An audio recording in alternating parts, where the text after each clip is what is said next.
Sir, you normally place your best batsman as the opening batsman. If Tamil Nadu is your best performer, you should cherish and showcase the state, not undercut it at every turn. We have delivered 11.4% growth last year. Why this discrimination? Tamil Nadu, which has the second largest state economy and plays a vital role in national growth, has been allotted only 4.097% in tax devolution. You have not even mentioned Tamil Nadu in the budget. There is no new project, no significant new commitment. BJP, the union budget has become a political tool to punish the states that do not elect the NDA. Such a misuse of the budget is disastrous for the country. Madam, what you give to Tamil Nadu will come back to you. Since you have not given anything, nothing will come back to you. Sir, I just want to say one thing. I will reply. Taste the Milkymist ice cream. Milkymist ice creams.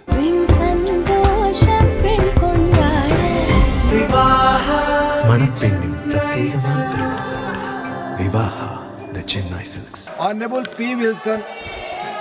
thank you, Deputy Chairman, sir. Dr. Ambedkar said, the test of a good government is not how much revenue it collects, but how it spends it and whom it benefits. And this budget would be Dr. Ambedkar's worst fear. It doesn't benefit the farmer, the worker, the graduate, the entrepreneur, and certainly not the states. It buries the federal spirit of our constitution. We are told this is a budget for Viksit Bharat. Nothing can be further from the truth. The government projects a nominal GDP growth of 10% with a total expenditure of 53.47 lakh crores and a fiscal deficit target of 4.3%. Chairman, sir, we are all very concerned with India's debt trap, which is on a deadly spiral. India's debt has risen to rupees 215 trillion, approximately 56% of the GDP, and there is no clear plan in place even after 16 years of BJP rule to reduce debt. There is no denying that debt is an engine for growth, but debt has to lead to income, expansion, or capacity building. You cannot be borrowing to pay your earlier debts, with interest payments accounting for nearly 1/4 of union government's expenditure and around 40% of the revenue receipts for 26-27. The government seems clueless on how to escape this debt trap. The Honorable Finance Minister has spoken about the fiscal consolidation, but is there any real progress? The fiscal deficit is projected to dip only slightly from 4.4% of GDP this year to 4.3% next year, and the centre's debt GDP ratio to 55.6% from 56.1%. At this place, it will take decades to get debt GDP ratio down to the 40% targeted by the N.K. Singh's committee. The BJP loves to attack Tamil Nadu government on its debt, but at least our Honorable Chief Minister, Dravida model government, is borrowing to build schools, hospitals, roads, things that would lead to tangible benefit.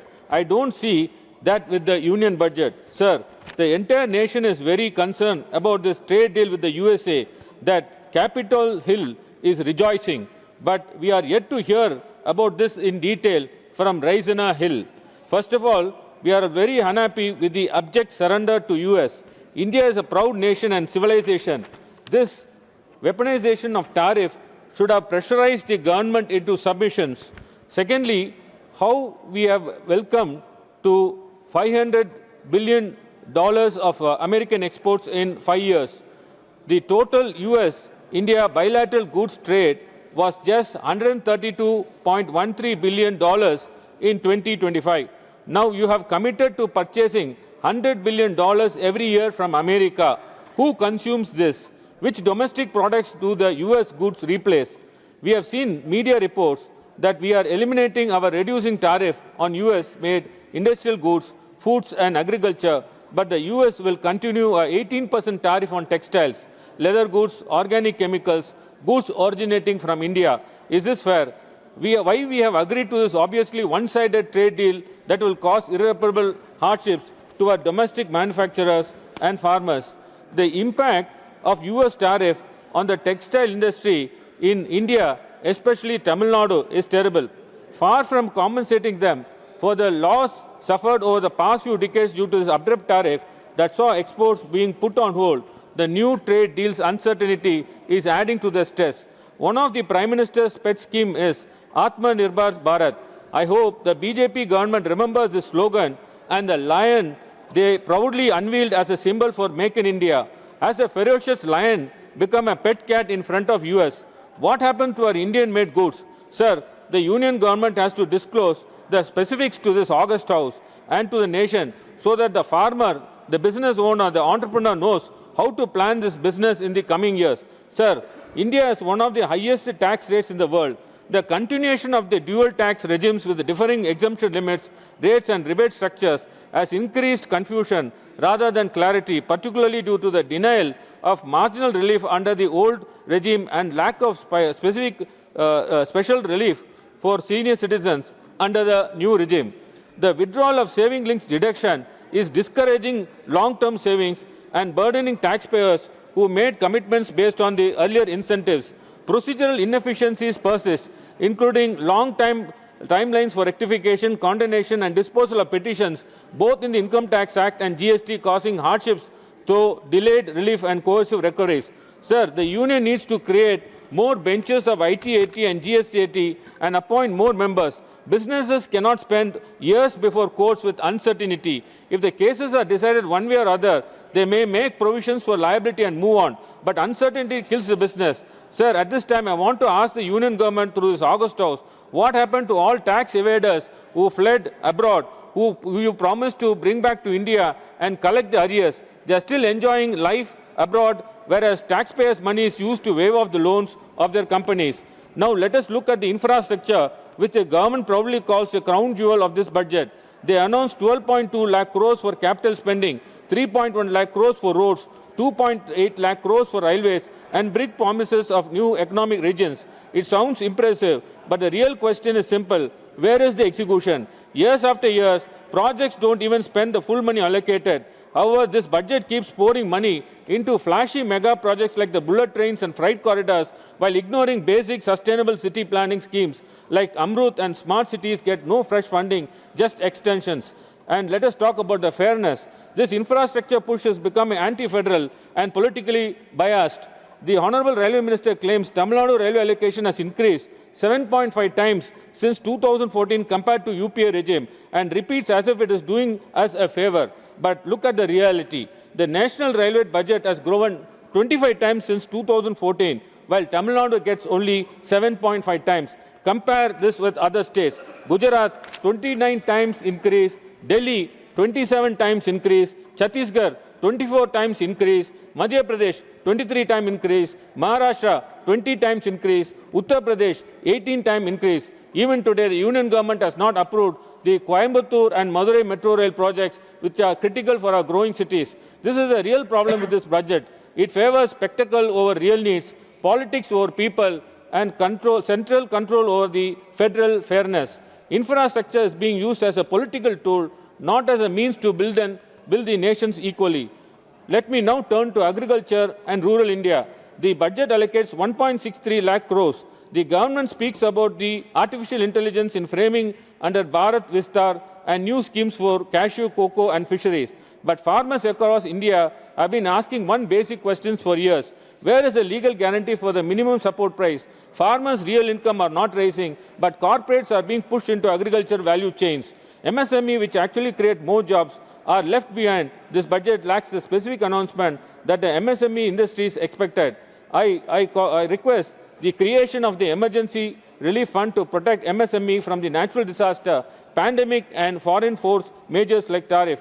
Manufacturing jobs are still stuck at 12% of the total employment, yet there is no serious labor reform or skill-to-job plan. Health gets 1.06 crores with PMJA at 9,500 crores and some drug duty cuts. These are far from enough. Funds under schemes like PM Abhiyam remain unused because of the digital gaps and planning failures. Trauma centers are promised, but access remains uneven.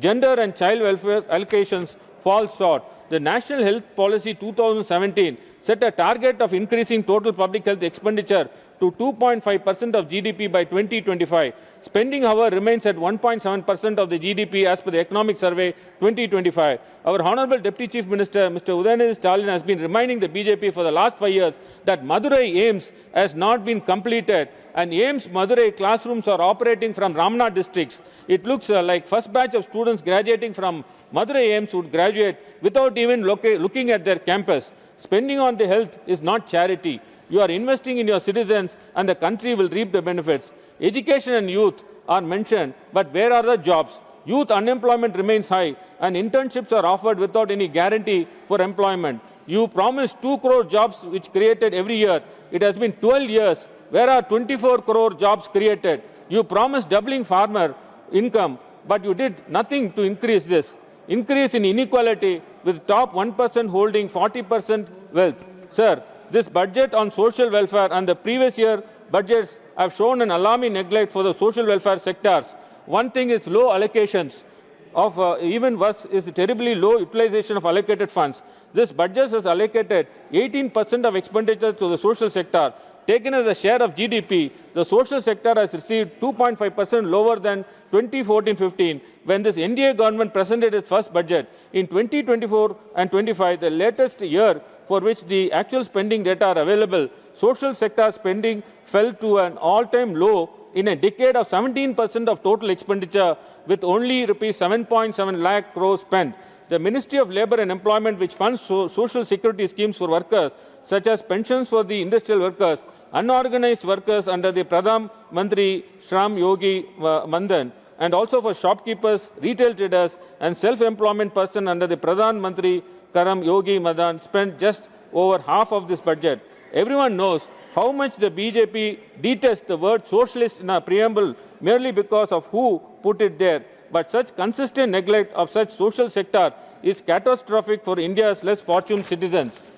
Sir, with regard to the increase in allocation for defense, I request the Honorable Finance Minister to focus on the human aspect of our armed forces. Though the man-made mission balance in warfare has tilted towards technology, our men and women in uniform are the most important part of the armed force. I request the Honorable Finance Minister to approve the pending claims and grievances of the armed personnel pertaining to rationalization of pay and one rank, one pension. Sir, we are on the cusp of artificial intelligence revolution. Artificial intelligence is about to change the way human lives. We are lagging behind in funding artificial intelligence and data sectors. I would like to see more from the Union government on energy transition, semiconductors, and artificial intelligence. While I note the budget allocation for semiconductor 2.0 and tax holiday for till 2047 for all foreign investors who invest in India data centers, this is far from enough.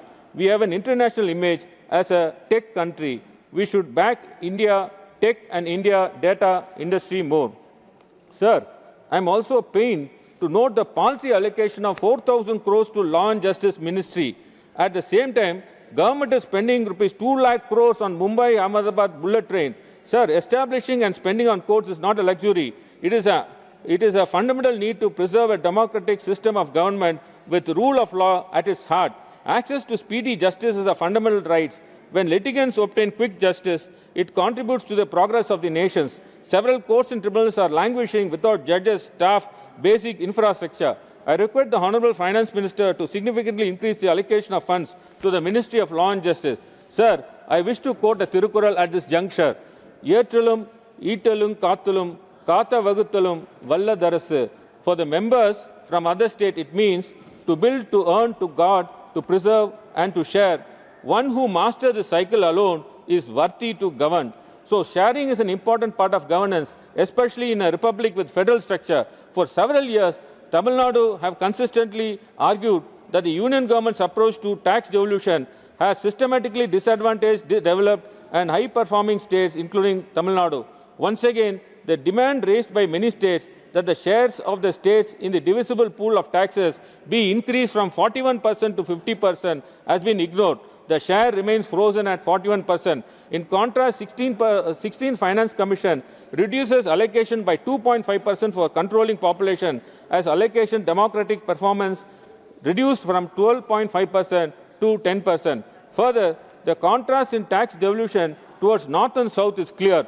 Uttar Pradesh alone receives 17.62% of the divisible pool. Bihar receives 9.95%. Madhya Pradesh receives 7.35%.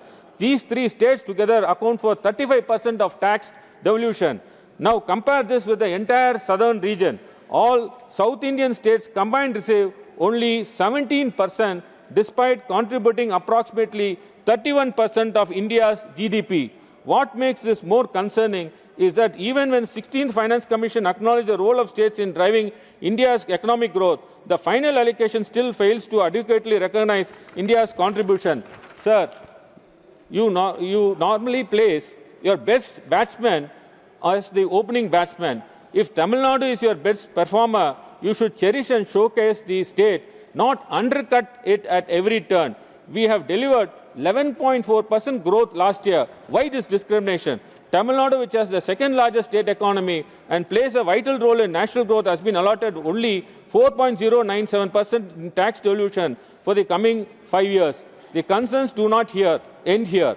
Consider the Jal Jeevan Mission. Tamil Nadu has repeatedly pointed out 3,112 crores requested and the scheme has not been released. This when the Jal Jeevan Mission has spent only 17,000 crores of 60,000 crores, estimately by the budget 25-26. So the union is allocating the funds on paper just to give a media bite that such a large sum has been allocated, but it is not spent and more importantly, not devolved to the states. Even more troubling is the sharp reduction in the national allocation from 67,000 crore in the budget estimates to only 17,000 crore in the revised estimates. This raises serious concern about the future of a scheme that directly affects drinking water access.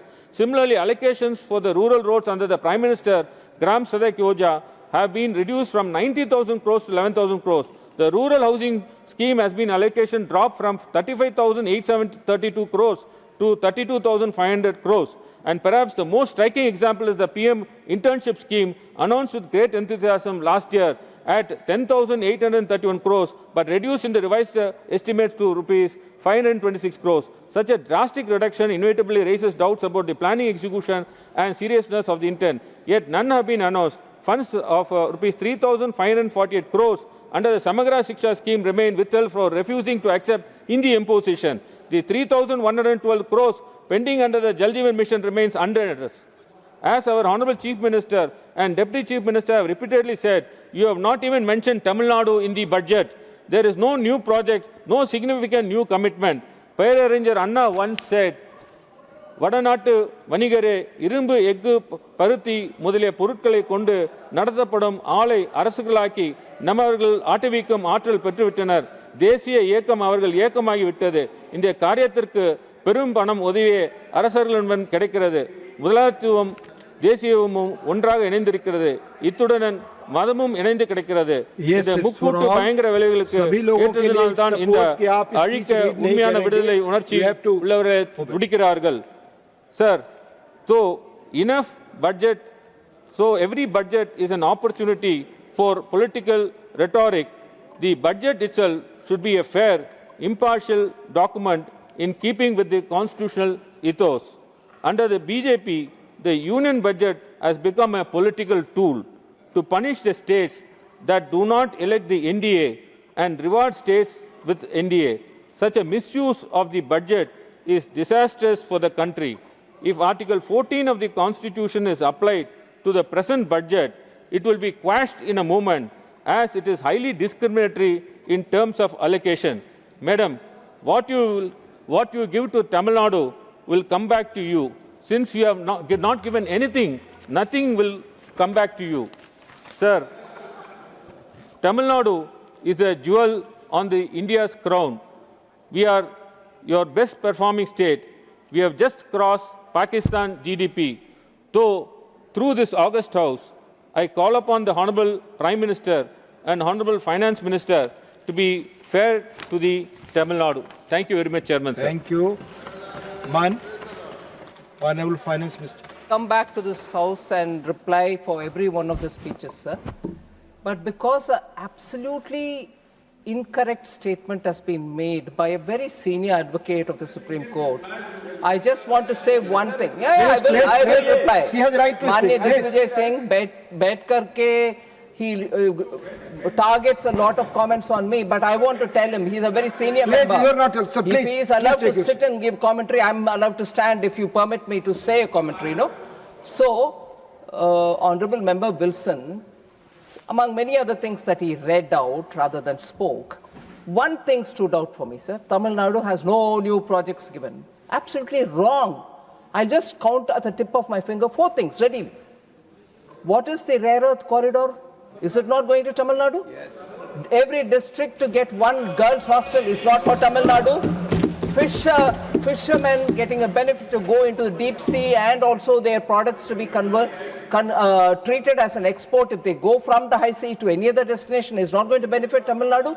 The coconut scheme is not going to benefit farmers in Tamil Nadu who are keeping coconut trees. And also the allied health, the related thing where we are saying a medical hub can be created on a challenge mode. Tamil Nadu can bid for it and they won't get it, sir. So I've just sort of off the cuff said a few things. Sweeping statements like this without any basis link with the budget which has been presented only 8 days ago is not right at all. Thank you. माननीय सदस्यगण please माननीय सदस्यगण ये आप सबसे अपेक्षा की जाती है कि रिटन स्पीच पढ़ने के बजाय अपने आप पॉइंट्स कहें. प्लीज आप सभी सदस्यों से do not read, you are not suppose to read your written statements please.